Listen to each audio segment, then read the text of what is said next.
Most people start their mornings the exact same way. Their eyes open, their hand reaches for the phone, and before they even get out of bed, they're already scrolling through a stream of notifications, messages, headlines, and posts. It feels harmless. But in reality, something important has already happened. The first decisions of the day are no longer yours. Your attention is being directed by whatever happened online while you were asleep. Someone else's priorities become your priorities. Someone else's agenda becomes a lens through which you begin your day.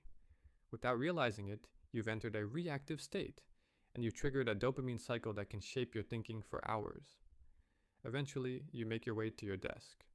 But instead of diving into meaningful work, you start answering emails, replying to messages, and clearing notifications. Tasks that feel productive, but often aren't important. You're spending your best mental energy on low-value activities, and by the time the work that truly matters shows up, half the tank is already gone. Then, noon arrives. The brain fog starts creeping in. Focus becomes harder to maintain. Energy begins to fade. Most people respond the same way. More coffee, more effort, more pushing, as if exhaustion is something to be proud of. But focus isn't a personality trait. It's biology. And if you want to get the most out of your mind, you have to stop treating your brain like an infinite machine and start treating it like an energy economy. Everything begins with one foundation: sleep. Going to bed at roughly the same time. Waking up at roughly the same time. Not just during the work week, every day. Because consistency locks in your circadian rhythm, and your circadian rhythm quietly controls when your brain is ready to perform. But waking up isn't enough. Within the first hour of getting out of bed, your brain needs a signal that the day has begun. One of the simplest ways to provide that signal is sunlight. Stepping outside and allowing natural light to hit your eyes triggers a cortisol pulse, and that pulse helps set your alertness levels for the rest of the day. Then comes another powerful biological cue: cold exposure. Even a brief cold shower can dramatically increase alertness-related chemicals in the brain. Your nervous system learns that discomfort isn't necessarily danger, and when the initial shock fades, what remains is a heightened state of wakefulness and focus.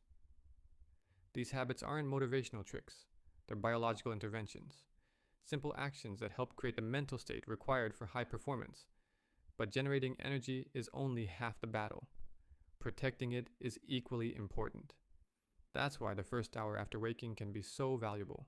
No endless scrolling, no constant stimulation, no digital noise, because your brain has a limited window each day when it's operating at its highest level. For most people, the first couple of hours after waking are when the prefrontal cortex is at its freshest, the region responsible for planning, decision-making, and complex problem-solving, which means this is the ideal time to tackle your most important work, before fatigue appears, before distractions multiply, before your mind starts negotiating with itself. Attention also doesn't operate in a straight line. It moves in cycles, periods of intense focus, followed by natural dips in energy. Scientists refer to these patterns as ultradian rhythms, roughly 90 minutes of heightened attention, followed by a period where focus naturally declines. When you work against these cycles, productivity suffers. When you work with them, performance improves. The same principle applies to learning. Watching a video about a skill is not the same thing as practicing that skill. Watching chess videos doesn't make you a chess player. Playing chess, making mistakes, and losing repeatedly does. If you want to know whether you truly understand something, try explaining it to another person using simple language. That idea became the foundation of a learning method popularized by physicist Richard Feynman.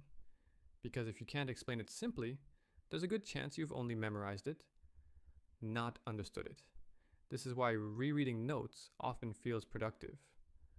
But real learning usually happens when the notes disappear, when the book closes, and you're forced to retrieve information from memory.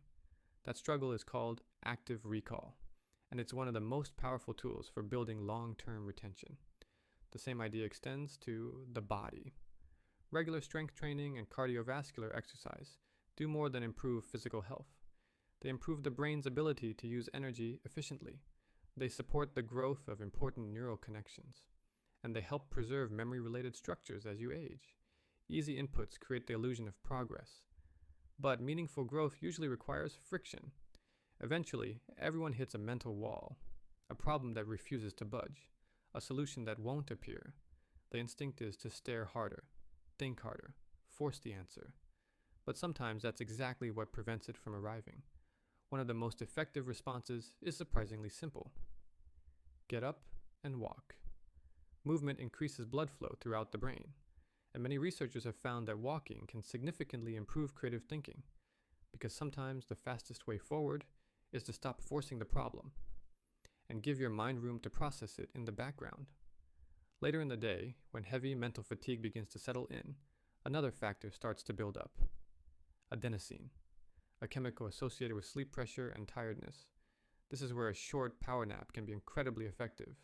Not too long, just enough to refresh the system, because recovery is not the opposite of productivity.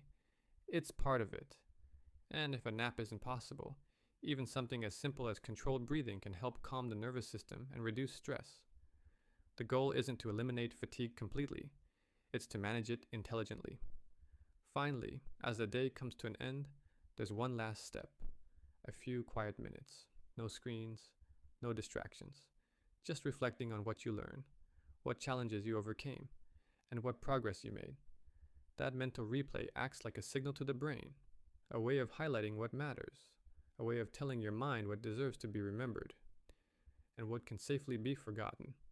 Over time, these small actions compound, not because they're magical, but because they work with the biology of the brain instead of against it. When you learn to deliberately generate alertness and protect focus and manage energy wisely, you stop leaving your performance to chance, and you begin unlocking far more of your mind's potential than most people ever realize is there.